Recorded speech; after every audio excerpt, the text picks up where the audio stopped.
This is a video by Casual Anime Guy Explains about how Ultra Ego is apparently not just the worst form in all of Dragon Ball, but in anime history, which is strange for a manga exclusive form, but sure, whatever. Anyways, this video really sucks.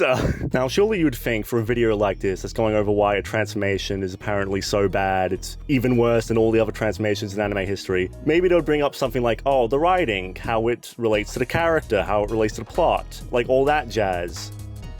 No, they just go off of random stuff like, oh, the form doesn't win any fights. And so far, Ultra Ego's record is 3 fights and 3 losses. The form wasn't made by Toriyama. The reason why Ultra Ego sucks so much is because Toriyama did not create it. The form doesn't have any hype moments in Oro. And make the character, actually look cool for some time. That's all the audience wants from a transformation. All of which are just really insignificant complaints. Like, they're all very shallow and surface level. I don't know why all that stuff apparently is why it's so bad. Like, we've had worse forms that do all that and worse. Like, I don't know why Ultra Ego is special. There's also the fact that they just straight up fail to mention any of the actual writing in relation to the form. Like how the form requires the Vegeta to regress to his older self, something he very much does not want, and how he struggles with that. But that just goes completely unexplained in the video, I guess because that would make the form seem more interesting, and he doesn't want to do that. Like, let's start with the win ratio or whatever. He's like, oh, Ultra Ego gets into 3 fights in this arc and it wins none of them, but he fails to explain why it doesn't win those fights. In the first fight with Granola, the reason Vegeta doesn't win his fight is because he actively chooses to not use Ultra Ego to the best of its abilities. To use it to the best of his abilities would require him to regress himself. He straight up says this. He straight up apologizes to Beerus and welcomes death with open arms rather than giving into his old primal urges because that isn't who he wants to be anymore. How can you look at this scene and your takeaway be like, aha, Ultra Ego did not get a W, of course, like why? And then there's a second fight with Gas where Vegeta loses because he's buying time for Goku. Vegeta literally turns to Goku and tells him that he knows that he hasn't figured out all the kinks of Ultra Instinct yet and is telling him to do that while he holds off Gas. His aim wasn't to beat Gas, it was to buy time for Goku. And even after Gas knocks him down, he gets back up and keeps swinging, buying time for Granola. He goes out like a champ, and you call that an L? And then there's the third loss, where Black Frieza one-shots him and Goku, which I don't understand why you're complaining about this. Throughout the entire arc, even though Ultra Ego wasn't able to secure him a win, it was showing that he was powerful enough to keep up with the strongest beings in the universe, like Granola and Gas.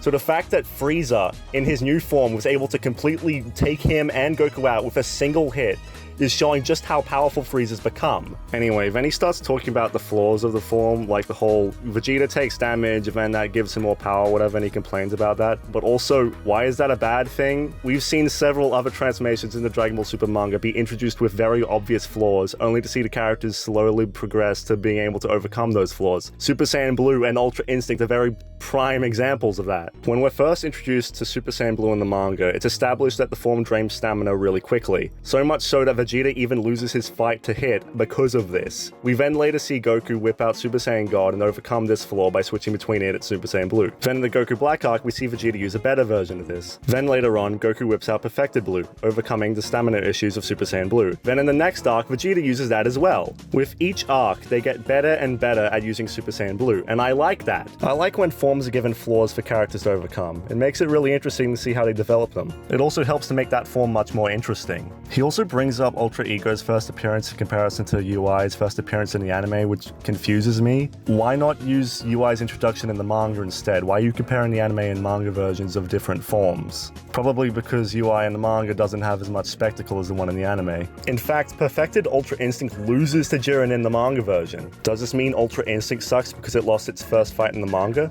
No, that's stupid. Then he tries comparing Ultra Ego with Super Saiyan 3, but he says because Super Saiyan 3 had a cool moment in Wrath of the Dragon that it's apparently better for some reason.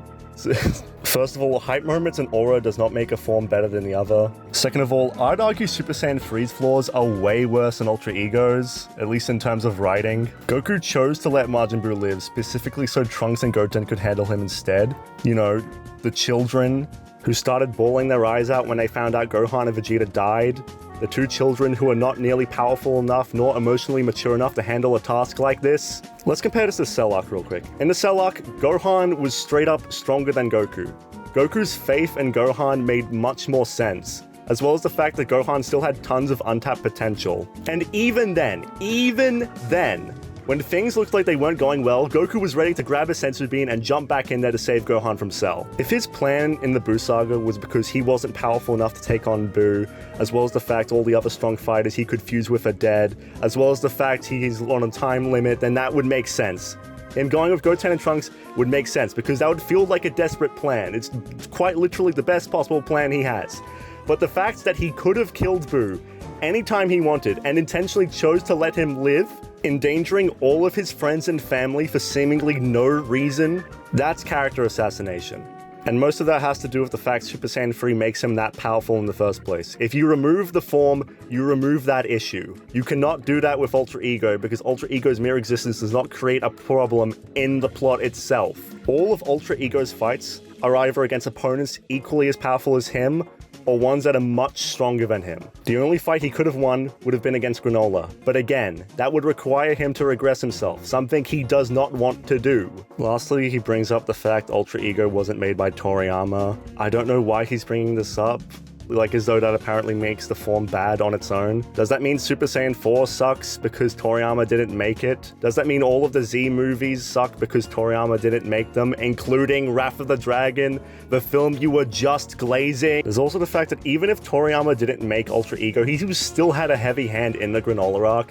He wrote the draft for it. Him and Toyotaro would constantly bounce ideas off of each other. He was the one who gave the stamp of approval for everything. I don't get why he's trying to make the point that Ultra Ego for some reason goes against Toriyama's idea for Vegeta's end goal or whatever, when Toriyama himself gave it his stamp of approval. He was fine with it. In summary, this video sucks. They're basically complaining that the form only has good writing instead of Hype Moment Tenora, and like, what type of complaints is that? All of his complaints feel like the most shallow, surface-level nitpicks you could think of. It's like the type of arguments we'd see by random fans on Twitter or whatever. And if this is the quality of content I can expect from this channel, I'm afraid what these other videos are going to be like, especially the ones with AI in their thumbnails.